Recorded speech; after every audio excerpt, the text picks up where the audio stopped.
Namaku Rian, usia 27 tahun. Aku berasal dari sebuah desa kecil di Jawa Timur.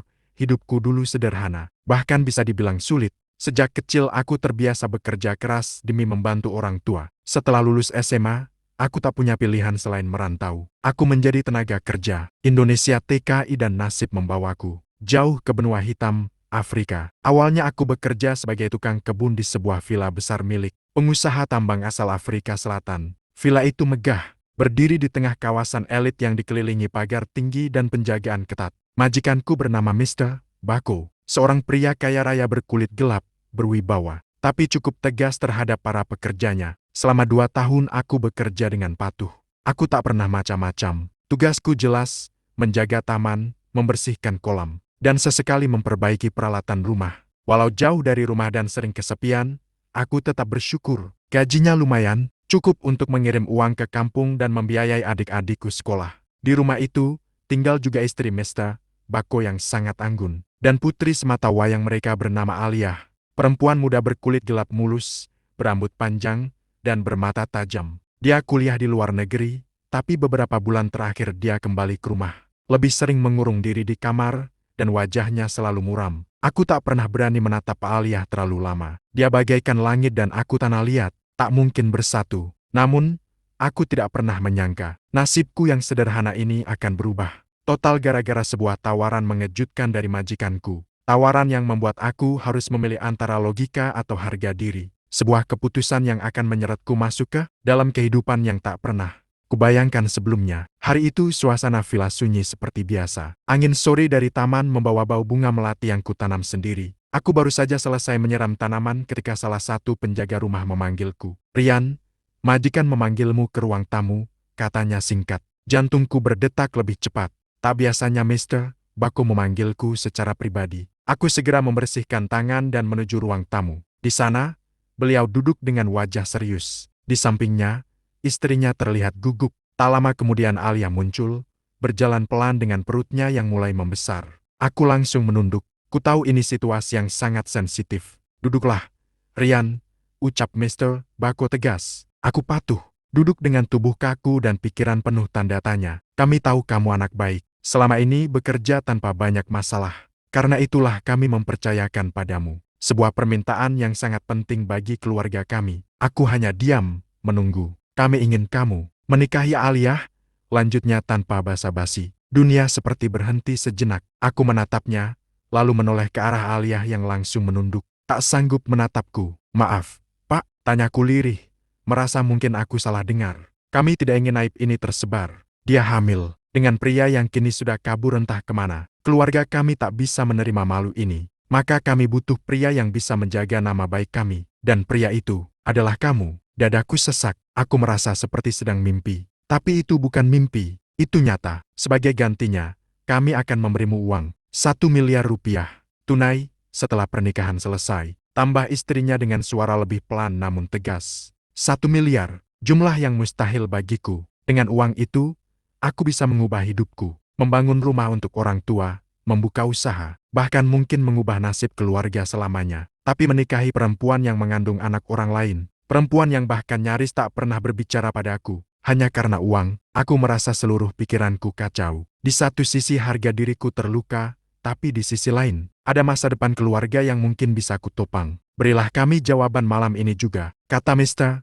Bako. Kami tidak memaksa, tapi tawaran ini hanya datang sekali. Aku keluar dari ruang tamu dengan langkah gontai. Di taman yang biasanya menenangkan, kini aku berdiri terpaku, menatap langit yang memerah, sambil bertanya dalam hati, apa yang harus kulakukan Tuhan? Malam itu aku tidak bisa tidur. Pertanyaan demi pertanyaan berputar di kepalaku seperti pusaran badai. Bagaimana mungkin aku menikahi anak majikanku? Bagaimana jika aku ditertawakan orang? Bagaimana rasanya membesarkan anak yang bukan darah dagingku? Namun, bayangan tentang 1 miliar rupiah itu terus datang menghantui. Jumlah yang tak pernah berani aku impikan sebelumnya. Pagi harinya, aku mencoba menjalani pekerjaan seperti biasa. Tapi pandanganku terus saja tertuju ke lantai atas, ke arah kamar Alia. Semenjak dia kembali dari luar negeri, Alia memang menjadi misteri di rumah itu. Wajahnya cantik, matanya tajam namun penuh luka. Ia tak pernah berbicara dengan para pekerja, termasuk aku.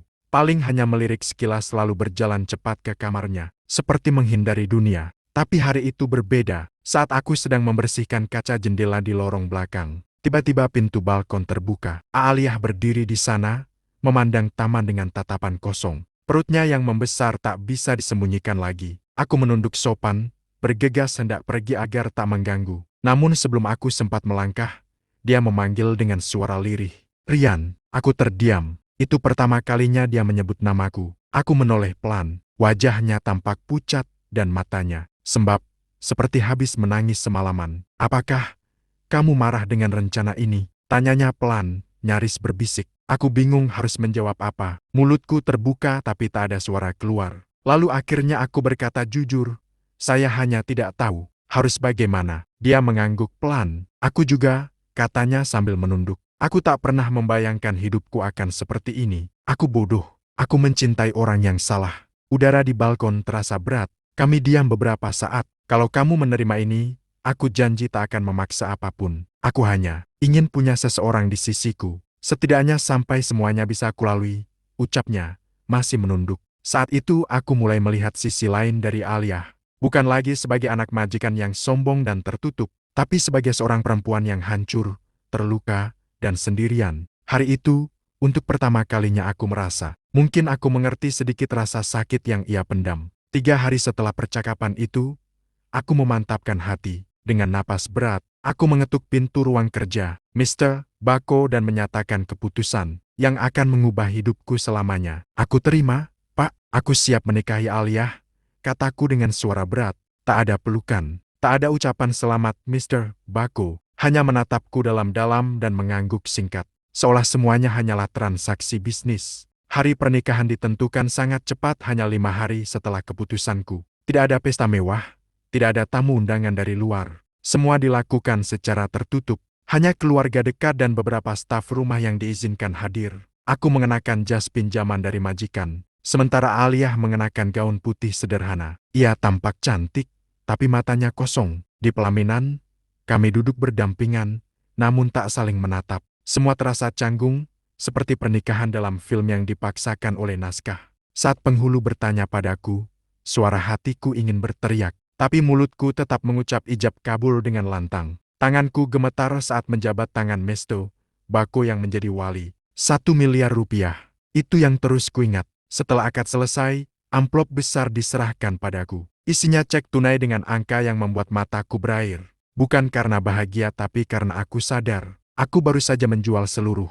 masa depanku dalam satu kalimat. Pendek, saya terima nikahnya. Malamnya, kami dipindahkan ke kamar khusus di lantai atas. Kamar suami istri. Aku duduk di tepi ranjang dengan jantung berdebar tak menentu. Alia keluar dari kamar mandi dengan gaun tidur putih yang longgar, menutupi perutnya yang mulai membuncit. Ia tak mengatakan sepatah kata pun. Hanya duduk di sofa pojok ruangan, membelakangiku. "Kalau kamu ingin tidur di lantai, aku tidak keberatan," katanya tiba-tiba, pelan dan datar. Aku menghela napas. "Aku tidak akan menyentuhmu. Aku di sini hanya karena keadaan." Kami saling diam cukup lama. Aku tidur di sofa, dia di ranjang. Tapi bahkan tidur pun terasa mustahil malam itu. Sebuah pernikahan telah terjadi tanpa cinta, tanpa restu hati, dan tanpa arah. Hanya rasa kosong dan janji diam-diam untuk tetap bertahan meski hati ingin lari. Aku memejamkan mata dan berbisik dalam hati. Beginikah rasanya menjadi suami dari perempuan yang mencintai orang lain?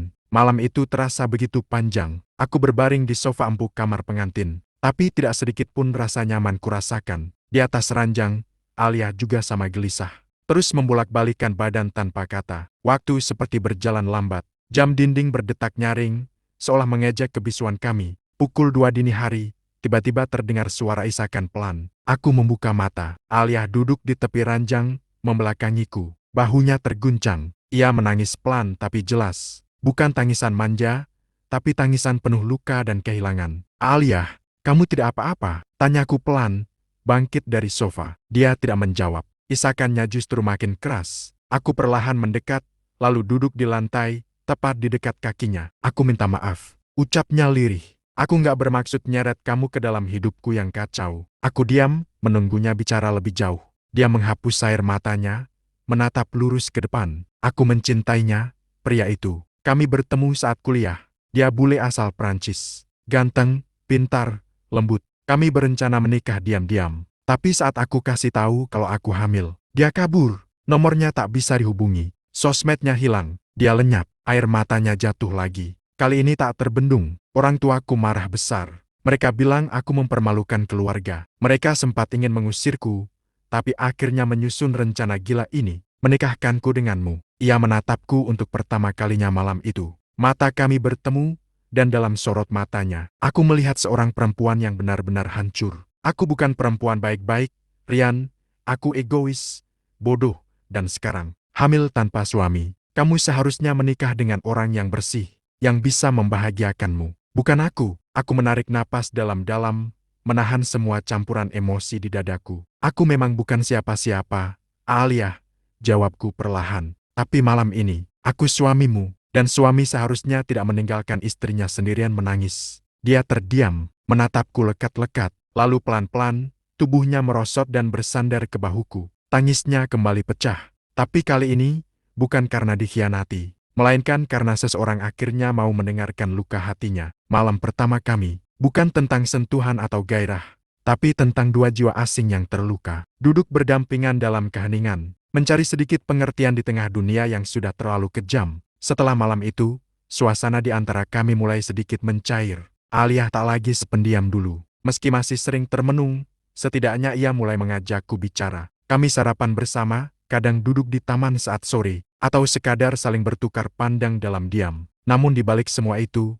aku tahu masih ada yang dia sembunyikan. Ada luka yang lebih dalam daripada sekadar ditinggalkan oleh kekasih. Dan hari itu, aku akhirnya tahu semuanya. Saat aku sedang memangkas tanaman di halaman belakang, seorang pria tua datang ke rumah. Ia mengenakan jas rapi, berkacamata, dan berbicara dengan bahasa Prancis. Penjaga rumah tampak gugup dan segera memanggil majikan. Suasana tiba-tiba tegang. Aku mencuri pandang dari balik pagar tanaman. Dari percakapan yang terdengar samar, aku bisa menangkap beberapa kata: responsibility, Diana, family pressure, dan Paris. Tak lama kemudian, pintu rumah dibanting keras. Alia keluar dengan wajah marah, matanya merah, dan napasnya memburu. Ia berjalan cepat ke arah taman dan duduk di kursi dekat kolam. Aku ragu mendekat, tapi dia justru memanggilku. Dia datang, gumamnya. Bapak dari pria itu. Aku terdiam. Dia tahu aku hamil, tapi mereka tidak ingin anak itu lahir.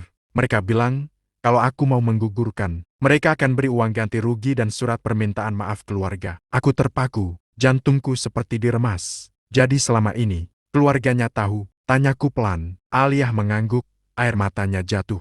Mereka malu. Anaknya menghamili perempuan kulit hitam dari Afrika dan kabur. Mereka takut reputasi bisnis mereka hancur. Ia mencengkram lengan bajunya sendiri, menahan emosi. Mereka tidak melihat aku sebagai manusia. Mereka hanya ingin bersih dan aku. Aku dipaksa memilih antara anakku atau harga diri keluargaku. Aku duduk di sampingnya, tak tahu harus berkata apa. Hanya bisa menggenggam tangannya pelan. Aku nggak akan gugurkan anak ini, Rian, katanya tegas. Aku akan melahirkannya, walau harus kehilangan segalanya. Kalau kamu mau pergi setelah ini, aku tidak akan marah. Aku menatap matanya, lama. Aku tidak akan pergi, Alia. Anak itu mungkin bukan darahku, tapi dia juga tidak bersalah. Kalau kamu sudah memilih untuk bertahan, biarkan aku berdiri di sampingmu. Dia menangis lagi, kali ini sambil memelukku, erat, seolah melepaskan beban yang selama ini mengikatnya. Hari itu, aku tahu satu hal dengan pasti. Perempuan ini tidak hanya sedang berjuang menyelamatkan masa depannya, tapi juga melawan seluruh dunia yang ingin menjatuhkannya. Dan aku memilih untuk tidak mundur. Sejak kejadian itu, suasana di rumah berubah. Alia mulai berani tersenyum, meski hanya sesekali. Tapi di balik senyuman itu, aku tahu dia sedang menahan ribuan perasaan yang tak bisa dia ucapkan. Aku sendiri juga mulai diliputi dilema. Setiap malam, aku memandangi amplop besar berisi cek 1 miliar rupiah yang disimpan dalam laci kecil di kamar kami. Jumlah itu bukan hanya angka, itu adalah jalan keluar bagi seluruh hidupku dan keluarga di kampung. Tapi tiap kali melihat wajah Alia yang tertidur lelah karena kehamilan, hatiku terasa berat. Satu malam, aku menerima video call dari ibuku di kampung. Rian, katanya kamu udah nikah ya? Sama orang Afrika. Aku mengangguk. Iya, Bu, anak majikan. Tapi dia perempuan baik. Cuma keadaannya agak rumit. Ibuku tersenyum senang. Tak tahu apa-apa, yang penting kamu bahagia, nak, dan kalau ada rezeki lebih, ibu pengen benerin rumah ini. Atapnya udah bocor semua. Aku terdiam. Lagi-lagi, pikiranku terbagi dua. Di satu sisi ada tanggung jawab sebagai anak dan suami. Di sisi lain, ada godaan untuk menyelamatkan diri, mengambil uang dan pergi. Apalagi sikap majikanku akhir-akhir ini berubah. Setelah akad nikah selesai, beliau tak pernah lagi menegurku. Seolah aku hanyalah alat penyelamat reputasi mereka. Istri majikanku bahkan sempat berkata, "Kami sudah memberi apa yang kamu butuhkan. Jangan berharap lebih." Kata-kata itu menghantam harga diriku. Aku merasa bukan suami, bukan keluarga, hanya topeng penutup aib. Suatu malam, saat aku sedang duduk di teras belakang sendirian, Aliyah keluar membawa segelas teh hangat. "Kamu kelihatan capek," katanya, duduk di sebelahku. "Capek mikir?" Jawabku jujur. Dia menunduk. "Karena aku menatapnya lama. Bukan kamu, tapi semuanya. Aku takut." Dia menggenggam tanganku pelan. "Aku juga takut, Rian, tapi setiap hari kamu tetap di sini. Itu cukup buat aku." Kami diam, tapi dalam keheningan itu, aku tahu satu hal. Cinta bukan datang dari kemewahan, bukan dari masa lalu, dan bukan dari uang. Kadang cinta tumbuh pelan dari luka yang sama, dari air mata yang diam-diam saling menguatkan. Dan malam itu, aku menangis. Bukan karena lemah, tapi karena aku mulai mencintai perempuan yang seharusnya tak pernah kucintai. Hari-hari setelah itu terasa berbeda. Tidak ada lagi jarak yang membeku di antara kami. Aliyah mulai sering tersenyum, bahkan tertawa kecil, ketika aku menceritakan hal-hal konyol tentang kampung halamanku. Kadang ia iseng menyuruhku mengajarinya bahasa Jawa, dan kami tertawa bersama saat pengucapannya kacau. Perutnya semakin besar, dan setiap malam sebelum tidur, ia mulai berbicara pada Janindi. Dalam kandungannya mengelusnya dengan lembut, sambil bercerita tentang masa depan, tentang harapan, tentang kebahagiaan. Disitulah aku mulai sadar. Aku tidak hanya jatuh cinta pada Aliyah tapi juga pada bayi itu. Bayi yang bukan darah dagingku. Tapi entah kenapa, aku merasa punya ikatan. Suatu sore, saat kami duduk di taman, Aliyah tiba-tiba berkata, "Kamu tahu, Rian, awalnya aku pikir aku akan hidup selamanya dalam rasa malu dan benci." Ia menoleh, menatap mataku. Tapi ternyata, ada seseorang yang mampu membuat aku percaya kalau aku pantas untuk dimaafkan. Dan orang itu, kamu. Aku menunduk, malu. Tapi hatiku menghangat. "Kamu tahu, Aliyah," aku menjawab pelan, "aku nggak pernah mimpi akan menikah dengan perempuan seperti kamu. Tapi sekarang, aku nggak bisa membayangkan hidup tanpa kamu." Dia menatapku lekat-lekat, lalu perlahan menyandarkan kepalanya di bahuku. Angin sore berhembus pelan, daun-daun bergerak lembut. Dunia terasa lebih damai, setidaknya untuk sesaat. Di tengah luka dan ketidaksempurnaan, cinta itu mulai tumbuh. Tanpa suara, tanpa paksa, tapi tulus dan dalam. Aku mulai tak peduli lagi soal cek 1 miliar itu. Karena yang kupunya sekarang lebih dari uang. Aku punya hati yang mulai belajar, mencintai, dan perempuan yang mulai percaya bahwa hidup pantas untuk diperjuangkan. Dan entah bagaimana, aku merasa pernikahan ini bukan lagi paksaan, tapi takdir. Waktu terus berjalan, usia kandungan Aliyah memasuki bulan ke-7. Rumah yang dulu terasa dingin kini mulai hangat bukan karena kemewahan, tapi karena kami mulai merasa saling memiliki. Namun, tepat ketika aku mulai merasa tenang, badai datang lagi. Suatu malam, Mr. Bako memanggilku ke ruang kerjanya. Aku pikir itu hanya soal pekerjaan biasa, tapi saat aku duduk, di hadapanku sudah ada 2 koper besar dan sebuah surat kontrak. Aku dan istri sudah berpikir panjang, katanya dengan wajah datar. "Kami tidak ingin pernikahan ini berlarut. Kau sudah menunaikan tugasmu menutup aib kami." Aku menatapnya, bingung. "Maksudnya, Pak?" Dia menunjuk koper. Di dalam koper itu ada tambahan 1 miliar lagi. Total 2 miliar. "Anggap saja kompensasi atas semua yang telah kamu lakukan. Tapi dengan satu syarat, kamu harus meninggalkan Aliyah. Hari ini juga." Dunia seperti runtuh di kepalaku. Jantungku berdegup kencang. "Apa Aliyah tahu soal ini?" tanyaku. Suaraku gemetar. "Tidak, dan sebaiknya tetap begitu. Dia tidak perlu tahu. Kami akan urus semuanya. Dia akan dikirim ke rumah saudara di Eropa, dan anak itu akan dibesarkan sebagai bagian dari keluarga kami, tanpa kamu." Aku berdiri perlahan, kepalaku penuh dengan gejolak. "Kenapa, Pak? Bukankah kami sudah menjalani semuanya dengan baik?" Mr. Bako menatapku tajam. "Karena kamu tetap bukan siapa-siapa, Rian, jangan lupakan itu. Keluarga kami tidak butuh orang kecil dari desa untuk menjadi bagian dari masa depan kami." Aku keluar dari ruang kerja dengan langkah lunglai. Malam itu aku duduk sendirian di taman belakang, memandangi langit yang gelap. Koper uang itu masih ada di dalam rumah. 2 miliar rupiah, jumlah yang bisa mengubah hidupku selamanya.